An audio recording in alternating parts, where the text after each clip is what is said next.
شوہر کے اوپر بیوی کی زکوٰۃ کی ادائیگی لازم نہیں، مگر عموماً ہمارے ہاں شوہر زکوٰۃ جو ہے وہ بیویوں کی ادا کرتے ہیں، باہمی رضامندی سے خوشی کے ساتھ ادا کرتے ہیں کہ بیویوں کے پاس جو ہے وہ اخراجات کے اس اعتبار سے نہیں ہوتے کہ وہ جو ہے خرچ کریں، یا ہوتے بھی ہیں تو بھی شوہر جو ہے وہ ادا کر دیتے ہیں، تو شوہر کا بیوی کی اجازت سے اس کی زکوٰۃ ادا کر دینا تو یہ جائز ہے، اس میں حرج نہیں ہے، لیکن زکوٰۃ اس میں واجب بیوی پر ہی ہو رہی ہے۔ اگر کوئی شوہر ادا نہیں کرتا کہ بھئی میں نہیں دے رہا زکوٰۃ، تو اس صورت میں بیوی اس بات سے چھٹکارا حاصل نہیں کر سکتی کہ میرا شوہر زکوٰۃ نہیں دے رہا، بلکہ بیوی پر لازم ہوگا کہ وہ سونے کو بیچ کر یا کسی سے قرض یا ادھار لے کر اپنی زکوٰۃ لازمی طور پر ادا کرے۔ ہاں اگر یہ بات معلوم ہے، ان میں آپس میں طے ہے، اسے ایک بار پوچھ لیا کہ بھئی آپ کی زکوٰۃ جو ہے وہ میں دے دیا کروں، اس نے اجازت دے دی، اب یہ ہر سال جو ہے وہ زکوٰۃ اس کی ادا کر دیتے ہیں اور یہ بات دونوں کو معلوم ہے اور دلالتاً اجازت ہے، تو اس میں تو جو ہے وہ حرج نہیں ہے، ہر بار صراحت لینے کی ضرورت نہیں ہوگی۔ اس کے بعد سلسلہ مدنی قاعدہ ہوا، آئیے ملاحظہ کرتے ہیں۔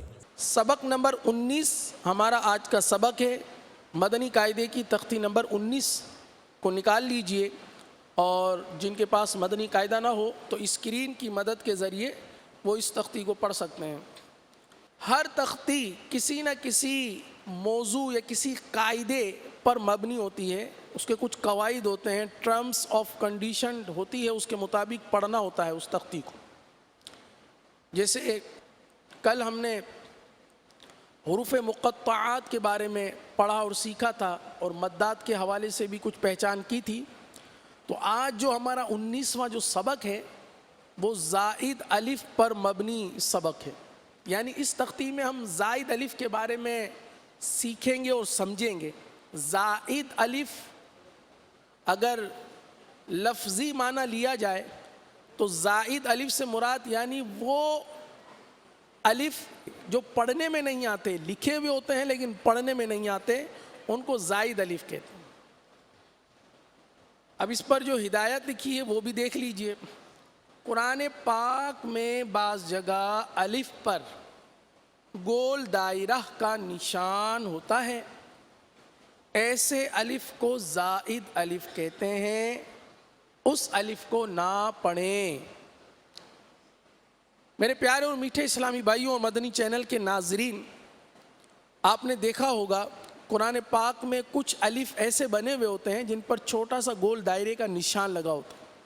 ایک تو آیت کی نشانی ہوتی ہے جو کلمے کے برابر میں لکھی ہوتی ہے، جیسے الحمدللہ رب العالمین، تو یہ تو آیت کریمہ ہے، اس کی بات نہیں ہو رہی۔ اس الف کی جس پر گول دائرے کا نشان ہوتا ہے اس گول دائرے کی بات ہو رہی۔ گول دائرہ الف کے اوپر بنا ہوا ہوتا ہے، یہ ڈائریکشن ایک نشانی ہوتی ہے کہ اس الف کو نہیں پڑھنا۔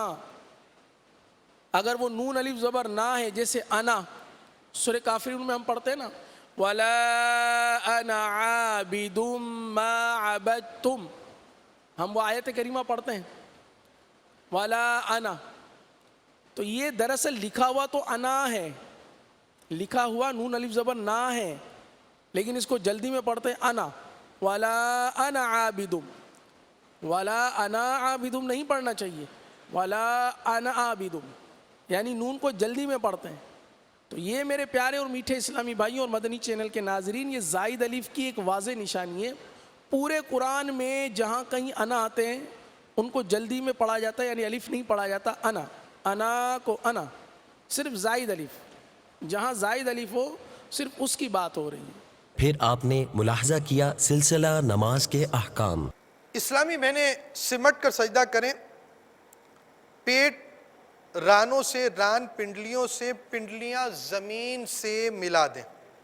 آئیے اس کا عملی طریقہ دیکھتے ہیں۔ اب اللہ اکبر کہتے ہوئے سجدے میں جانا ہے۔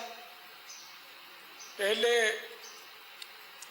گھٹنے رکھیں، پھر ہاتھ، اور دونوں ہاتھ کے بیچ میں چہرہ رکھیں، اور دونوں پاؤں کی کیفیت یہ ہوگی کہ مردوں میں تو 10